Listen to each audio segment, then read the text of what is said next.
안녕하세요. 저는 부산진교회를 담임하고 있는 이종윤 목사입니다.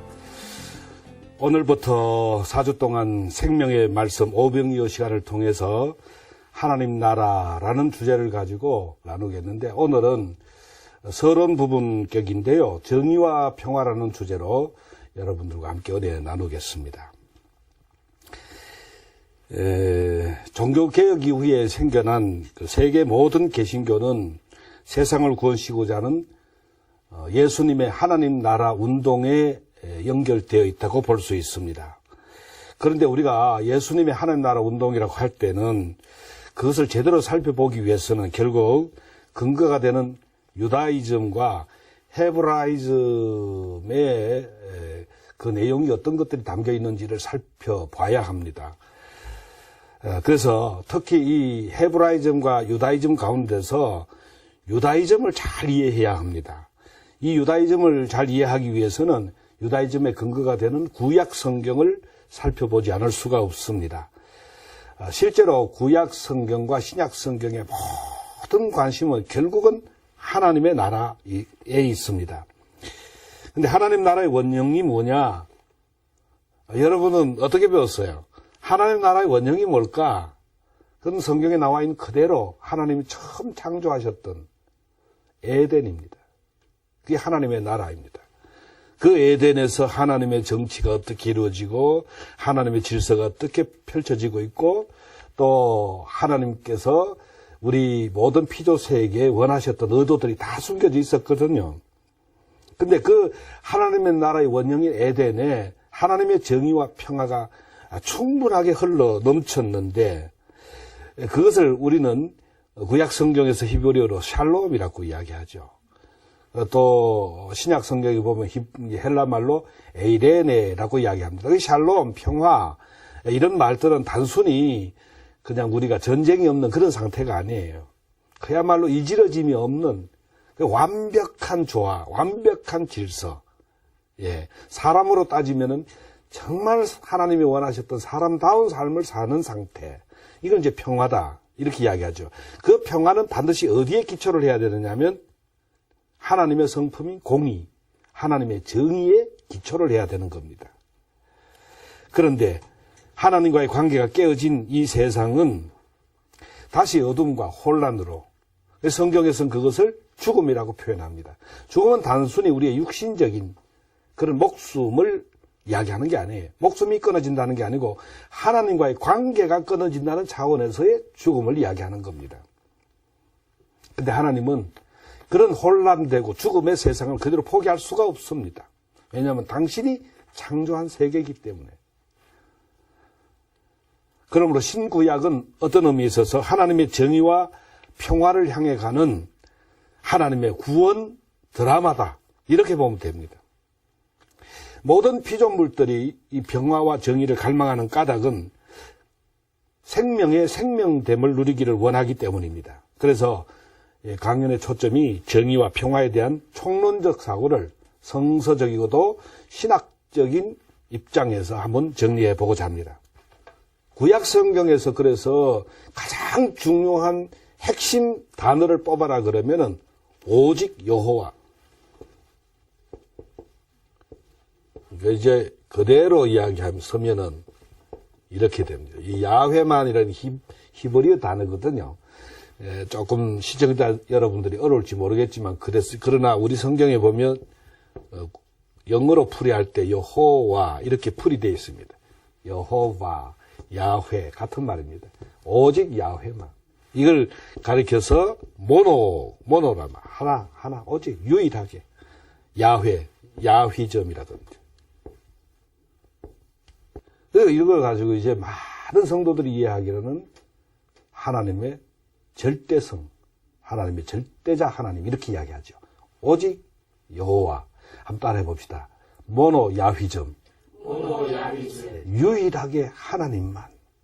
그래서 일반 성도들이 이해하고 입력되어 있는 것은 절대자 하나님, 이렇게 입력되어 있죠. 그러면 왜 절대자 하나님이라는 말이 나올 수밖에 없게 됐느냐? 당시의 정치적, 사회적 상황이 어땠느냐? 이거 이해하지 않고 이 성경에서 말하는 오직 여호와라는 말을 이해할 수가 없죠. 막연하게 추상적으로 정신적으로 뭐 그렇게 생각할 수밖에 없잖아요. 그 배경을 알아봐야 됩니다. 근데 여호와만을 관한 이런 절대성이라고 하는 것을 많은 사람들이 그렇게 오해합니다. 이것을 일반 다른 종교라든가 또는 철학이라든가 사상이라든가 이 사고의 체계 이것에 대해서 배타적인 것이다. 많은 사람들이 그렇게 분리시켜 버립니다.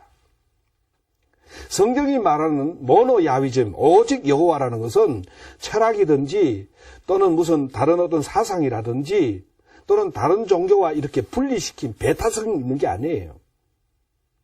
성경은 그런 부분에서 한마디도 언급이 없습니다. 단지 중요한 것은 뭐냐면 히브리 민족이 이 모노야휘즘에 나온 근거가 뭐냐면 좀 이따 설명하겠습니다만 히브리 민족이 거부하고 나온 이 이집트라는 당시 최고의 강대국, 이집트 강대국의 그 절대 군주였던 파라오, 성경에는 바로지요. 파라오는 왕입니다. 왕, 그냥 보통 명사입니다. 그 파라오의 이집트의 수많은 왕들, 이 파라오들의 절대 권력에 항거하는 의미가 있었던 겁니다. 다시 말하면 인간을 지배하는 그런 절대적 권력에 대해서 거부하는 형태, 그게 뭡니까? 출애굽의 가장 큰 동기고 하나님이 원하셨던 것은 모든 사람이 하나님의 형상으로 지음받아서 누가 누구에게 다스림 받거나 그게 굴복하고 굴종하고 살지 않도록 만드셨다는 것을 이 사람들을 통해서 하나님께서 출애굽시켜주는 과정에 있었던 것이죠.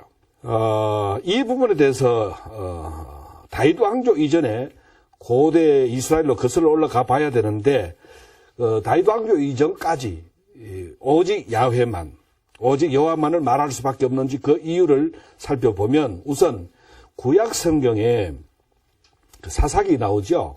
사사시대이죠. 사사기에 보면 고대 이스라엘이 부족 동맹을 형성합니다. 그때 부족 동맹이 여러분들이 아는 대로 성경에 보면 12지파라고 이야기합니다. 부족 연맹이라고 합니다. 원래는 연맹이 아닙니다. 그냥 12 가나안 땅에 정착했던 여호수아에 의해서 가나안 땅을 분배받았던 이 가나안 땅의 여러 곳에 12개의 부족들이 잘 아시다시피 원래 여기에는 사사시대는 왕도 없었고요. 제사장도 없고 예언자도 없습니다. 그저 그때마다 오직 하나님께서 천지를 창조하시니 하나님께서 어떤 사람, 예를 들어 이 A라는 부족이 루벤 부족이 예컨대 외부에 의해서 외세에서 침략을 받았어요.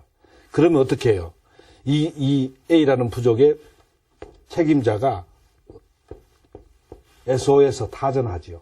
그럼 여기 모든 사람들이 여기 함께 협력해서 외세를 몰아냅니다. 물론 성경에 의하면은 A든 B든 C든 12부족 가운데서 하나님의 말씀, 하나님이 원래 가나안 땅에 들어갔을 때 이렇게 살아야 너희들이 사람다운 삶을 살게 되고 너희들이 내가 말하는 정의에 기반한 평화를 이루며 살 수 있을 것이라고 했는데 이 사람들 속에 여전히 어두운 그림자가 있어서 하나님이 말씀하신 바를 수용하지 않고 그러다 보면 하나님께서 저들을 돌이키기 위해서 때로는 이 외세를 통해서 때리시죠.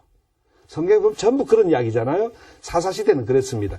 이것이 여기 막 터지죠. 그럴 때 각 부족에 어떨 때는 누구를 세우죠. 사사를 세웁니다. 사사. 이 사사라는 것이 뭐냐? 사사의 역할을 잘 아시는 대로 뭐예요? 여러분도 같이 해줘요. 왕, 예언자 또는 선지자죠. 그 다음에 제사장. 예수님은 이 삼중직을 갖고 있다 그러잖아요. 왕과 제사장과 이 예언자 역할을 다 하시잖아요. 근데 이 세 가지 역할을 누구에게 주느냐? 사사에게 주는 거예요. 한 사사. 그래서 이 사사로 하여금 모든 부족들이 함께 연맹을 해서 동맹을 해서 외세를 물리치는 그런 사사가 파라오라고 하는 절대 군주 밑에서 탈출했을 때처럼 그런 절대 권력을 갖고 있지 않습니다. 그는 문제가 생겼을 때 하나님께서 당신 대신해서 사사로 하여금 당신의 의도를 자기 백성들에게 영향을 미치는 것이죠. 그에게 절대적인 권력을 준 건 아닙니다. 결국 이 부족 동맹 공동체로서 각각의 부족 공동체로 평화롭게 살아가는 것, 이것이 하나님께서 처음 에덴에 이루신 그 정의를 기반한 평화를 이루어가는 모습을 보여줬는데, 이것이 만들어지기 이전에 거슬러 올라가 보면, 그 아까 이야기했던 유다이즘의 그 근거로 올라가 보면 결국 파라오로부터 탈출하는 거죠. 그걸 거부하는, 그 절대 권력에 대해서 거부하는 것이죠. 그런데 이렇게 자기들이 이 절대 군주가 없이도 얼마든지 하나님의 정의에 기반해서 평화를 이룰 수 있는 그런 공동체로 살아감에도 불구하고 저들이 어떤 마음을 갖게 됐냐면, 외세 침입을 받다 보니까 우리도 주변에 있는 국가들처럼 강력한 왕이 있으면 좋겠다. 즉 다시 말하면 오직 여호와만이라는 그 여호와가 자기들 눈에 안 보이니까 그런 절대적인 힘을 가진 누군가가 눈에 보이는 분으로서 딱 자기들을 이끌어주면 좋겠다, 이런 생각을 하게 됐죠. 그러니까 이런 생각을 하면서 그때부터 이제 사사시대, 나중에 공부 좀 더 깊이 들어가겠습니다만, 사사시대 마지막 사사가 누구였어요? 사무엘이잖아, 사무엘. 이 사무엘이 이제 백성들의 요구에 의해서 막 자기들도 왕을 만들어 달라 그러죠. 사무엘은 하나님의 의도를 알기 때문에 왕을 절대로 만들어줄 수 없다고 그럽니다. 그럼 어떻게 해서 이스라엘이 여기까지 넘어오는 이 과정, 이 부족 연맹으로 넘어오는 여기까지 그 과정을 가장 상세하게 설명한 내용이 출애굽기 1장에 나옵니다. 1장 1절 이하에 보면은 야곱과 함께 각기 자기 가족을 데리고 애굽에 이른 이스라엘 아들의 이름은 이러하니 루벨과 시므온과 레위와 유다와 이스갈과 스불론과 베냐민과 단과 납달리와 gad과 아셀이요, 야곱의 허리에서 나온 사람이 모두 70이요 요셉은 애굽에 있었더라, 이렇게 기록되어 있습니다. 1절 이하에 보면, 여기에 보면 가나안에 살고 있던 야곱의 맏아들 루벤을 비롯해서 이스라엘 아들들이 기근을 피해서 이집트의 총리였던 요셉을 따라서 이집트로 이주하게 되죠. 그런데 요셉이 살았을 때는 요셉이 총리잖아요. 야곱의 아들들, 그 집안 식구들이 70명인데 총리 요셉 산하에 이 70인의 야곱의 자손들이 보호를 받으면서 살 수 있었던 겁니다. 이집트 사람들의 간섭도 안 받고. 근데 요셉이 죽었어요. 요셉이 죽었고 요셉이 죽었으니까 요셉 이후에 한 세대 지나고 두 세대 지나면서 주변에 이집트 사람들의 입장에서는 이 사람들에 대해서 잘 모를 거 아니에요. 그 어느 날 어떻게 돼요? 성경에 보면, 출애굽에 보면 이 사람들이 이 소위 말해서 야곱의 후손인 자손이라고 하는 집안 사람 70명이 얼마나 이게 번성하는지, 아도 잘 놓고 아도 튼튼하고 막 이거는 뭐 상상을 초월합니다. 성경에 보면요, 막 히브리 산파가 가기 전에 뭐 벌써 나와버렸고 뭐 어디 나오죠. 그만큼 튼튼했어요, 이 사람들이. 그래 갑자기 사람이 소위 히브리 민족이라고 이스라엘 사람들이 많아지게 됐죠. 그 이집트의 파라오가 보기에 겁이 난 거예요. 야, 저 사람들 너무 많이 세력이 커져서 저 사람들이 우리를 혹시 전복시키지 않을까 겁이 난 거예요. 그래서 이 사람들에게 아기를 낳는 것을 빨리 가서 어떻게 없애려고 했는데도 벌써 낳아버리고 뭐 이러니까 도저히 안 되니까 이 사람들에게 아주 힘든 노역을 시켜야 돼. 고역을 해야 되겠다. 파라오가 자기의 그 나라 이집트의 국고성을 짓는 거예요. 지금 우리하고처럼 좀 다르죠. 지금은 뭐 돈으로 한국은행이지만은 그때는 현물이에요. 그게 뭡니까? 쌀이죠. 농산물. 이걸 넣을 수 있는 그런 창고를 거대하게 짓게 됩니다.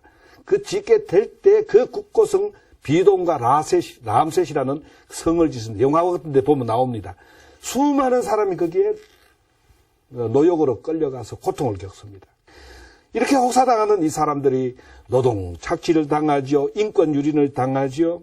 사람다운 삶을 살지 못하게 되니까 하나님께서 누구를 보내냐면 드디어 계획을 합니다.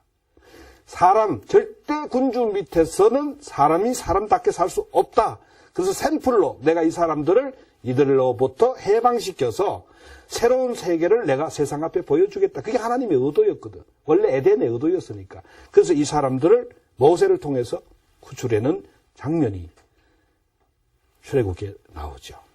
그래서 이들이 그 내용 보면 나옵니다. 12장 37절 38절에 보면 이스라엘 자손이 람셋을 떠나서 숫곳에 이르니 유아 외에 보행하는 장정이 60만 가량이요 수많은 잡족과 양과 소와 심이 많은 가축이 그들과 함께 있었다. 그러니까 70명이 고센 땅에 들어가 살았는데 그때 얼마나 이스라엘 백성들이 숫자가 장정만 60만 명이다. 내가 지금 계산이 안 됩니다. 60만 명. 장정 60만 명인데 장정이란 말은 남자 이렇게 소위 20세 이상 아마 그래 되겠죠. 그럼 그 아래에 또 플러스 뭐가 있어요? 아내가 또 있을 거 아니에요. 그 밑에 자식도 안 있겠어요? 그러면 다 합하면 얼마쯤 되겠어요? 200 그 정도 한 200만 명 합시다. 그 많은 군사, 우리는 60만 명이라 하지만 그게 아닙니다. 고고학자들에 따르면 성서학자들 일반적 통계에 따르면 약 한 260만 명 그렇게 이야기합니다. 어마어마한 숫자입니다. 이 많은 숫자, 여러분 우리 부산시가 시민이 350만 명 그러잖아요. 부산 시민이 다 움직인다 한번 생각해봐요. 상상이 됩니까? 이 어마어마한 사람들을 하나님께서 이집트로 하여금 탈출시키는데 그게 어디로? 홍해를 건너게 합니다. 자, 그래서 여기 그 아래 또 40절, 41절에 보면 이스라엘 자손이 애굽에 거주한 지 430년이라 430년이 끝나는 그날에 여호와의 군대가 다 애굽 땅에서 나왔은즉 이렇게 되어 있습니다. 여기서 눈여겨볼 것이 37절, 38절 말씀인데요. 이스라엘 자손이 람셋을 떠나 숫곳에 이르니 유아 외에 보행하는 자로 장정이 60만 가리고 수많은 잡족과 양과 소와 심이 많은 가축. 그 눈여겨볼 게 뭐냐면 수많은 잡족이라는 문장입니다. 60만 명 외에 순수한 야곱의 혈통 외에 수많은 잡족이 여기 함께 했다. 이걸 우리가 눈여겨봐야 됩니다. 대체로 이걸 자꾸 놓쳐버립니다. 이 수많은 잡족, 이 사람들이 누굴까? 그러니까 적어도 애굽의 노예였던 이 야곱의 후예들, 하나님이 미리 선택했다고 이야기하는 이 사람들 말고 그 당시에 이 사람들과 섞여 살던 동일하게 노예 취급받았던 수많은 다른 민족들도 이들이 나갈 때 같이 나가게 했고 하나님께서 이들이 6월절에 대한 패스오버잖아요. 10계명 10가지 재앙 중 마지막 그 재앙 있잖아요. 어린 양 피로 넘어가게 하고. 그 누가 혜택을 받, 이 사람들도 혜택을 받았던 거예요. 근데 이 사람들도 만일에 이스라엘 민족들과 같은 6월절을 지키고 싶으면 이들이 할례를 받게 해라. 그래서 같이 취급해라. 할례라는 것은 뭐냐? 그 뜻은 다 알겠죠. 그 할례를 받아야 하나님의 백성으로 인정한다. 그런데 어떤 의미에서 할례는 구별되었다는 뜻입니다. 세상과 구별된 사람으로 우리 신약 성경으로 말하면 예수 그리스도의 피로 하나님의 은혜로 일방적으로 하나님께서 세상과 구별시켜준 세 사람. 창세기에 처음으로 이야기하면 하나님 처음 창조했던 하나님의 형상 지음받은 아담, 죄짓기 전에 이런 상태로 하나님 만들어주신 거죠. 그러니까 이 이방인들도 하나님은 얼마든지 자기 백성을 만들었다는 것을 우리가 눈여겨봐야 된다는 거예요. 자, 그래서 우리가 성경을 이야기할 때 뭐 히브리어로 되었다라든지 이스라엘 백성들이 히브리 민족 이렇게 이야기하잖아요. 그 히브리 민족이란 말이 어디서 왔느냐 이걸 알아야 됩니다. 성경에 있어서 구약 성경 히브리 민족이라는 말은 히브리 단어로 핫비루라고 합니다. 핫비루. 이걸 이제 나중에 바뀐 것이 뭐냐? 히브리라는 말로 바뀌었다. 우리식으로 발언하는 히브리가 되는 거예요. 히브리 단어 그대로 하면은 핫비루입니다. 근데 이 핫비루의 뜻이 참 희한합니다. 그게 뭐냐 하면, 천민, 종, 노예, 아주 이렇게 하류청, 아주 신약 성경으로 보면은 헬라 말로 암하레츠라고 이야기합니다. 암하레츠, 아주 비천한 사람들. 이게 바로 핫비루입니다. 하나님이 이 핫비루들을 당신의 백성으로 삼았습니다. 웬만하면 파라오 집안 사람들을 백성으로 삼으면 더 안 낫나? 머리도 좋고 다 좋은데 하나님은 전적으로 당신의 절대적인 섭리에 의해서 당신의 백성을 합비를 삼았습니다. 그러니까 이 합비루들이 결국은 탈출해서 하나님이 가라고 했던 그 가나안 땅, 원래 그 옛날에 야곱이 또는 아브라함이 이삭이 살았던 가나안 땅이잖아요. 그 땅으로 다시 가라고 했던 그게 약속의 땅이었거든요. 그 땅으로 가는 과정 속에서 왜 이 합비루들이 탈출했느냐. 탈출한 동기는 결국 처음 이야기했던 것처럼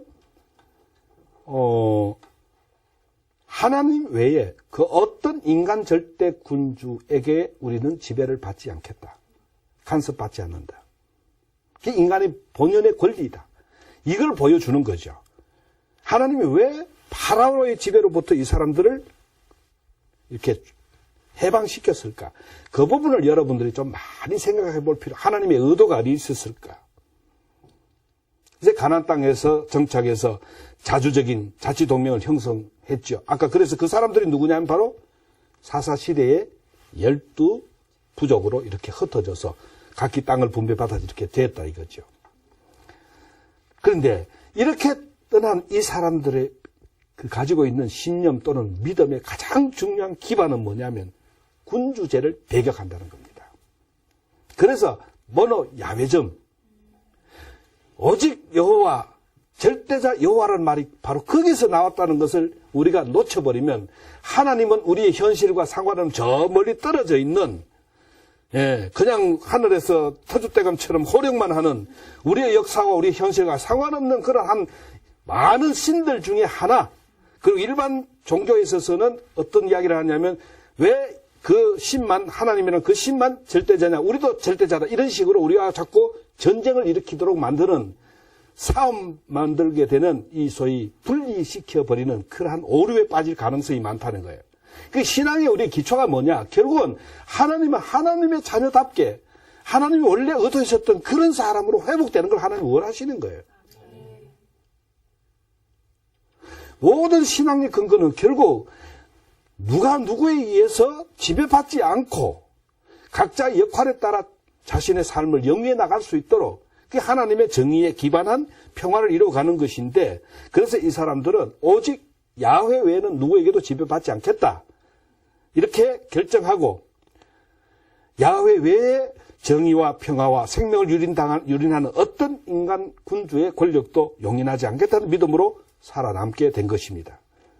그래서 노예로 살아온 이집트가 싫어서 탈출해온 그들이었기 때문에 가나안에서마저 또다시 어떤 인간 군주 치하에 들어갈 수가 없게 됐던 거죠. 이처럼 야훼라는, 오직 야훼만이라는 고대 이스라엘의 사회에 그 당시 사람들이 가지고 있었던 신앙이라는 것 또는 신념이라는 것은 인간에 의한 일체 인간 지배를 항거한다는 정치적 결단의 선언이기도 하고 평화 정의를 갈구하는 사회적 이상의 표현이었다라고 말할 수 있습니다. 실제 고대 이스라엘이 온갖 외세 위협을 물리치고 이 민권에 의해서 일반 백성들에 의해서 어느 정도 세월을 가져왔냐, 약 200년 동안 평화를 유지하면서 왔습니다. 그 200년의 사이클이 사사기에 다 기록되어 있습니다. 그러나 이 같은 고대 이스라엘의 평화 공동체가 마침내 사울을 왕으로 세운 왕조 시대에 들어가면서 파괴되고 맙니다. 이 부분을 잘 알지 못하면 예수님의 하나님 나라 운동도 또 추상화시키 갈 가능성이 있고, 단지 정신사적으로 그냥 막연하게, 여러분 저는 늘 우리 성도들에게 이야기하지만 신앙이라고 하는 거 그렇잖아요. 신앙 생활이라는 것은 결코 추상적인 게 아닙니다. 신앙은 삶입니다. 신앙은 우리의 모든 몸짓이고 우리가 걸어가고 있는 모든 삶의 영역 전체를 가리켜서 정말 하나님께서 우리에게 말씀하신 그 원리와 목적과 내용을 따라서 우리가 한 걸음 한 걸음 옮겨가는 것. 그래서 하나님 나라 운동도 결국은 바로 이 부분을 예수님께서 이 땅에 오셔서 도대체 하나님이 무슨 생각을 갖고 계시는지, 하나님이 우리에게 원하시는 길들이 무엇인지, 사람이 어떻게 살아야 사람답게 살 수 있을 것인지 당신이 온몸으로 다 보여줬죠. 이상으로 제 1강을 마치도록 하겠습니다. 시청자 여러분, 한 주간 평안하시고 다음 시간 찾아뵙도록 하겠습니다. 제 말씀 경청해 주셔서 여러분 감사합니다.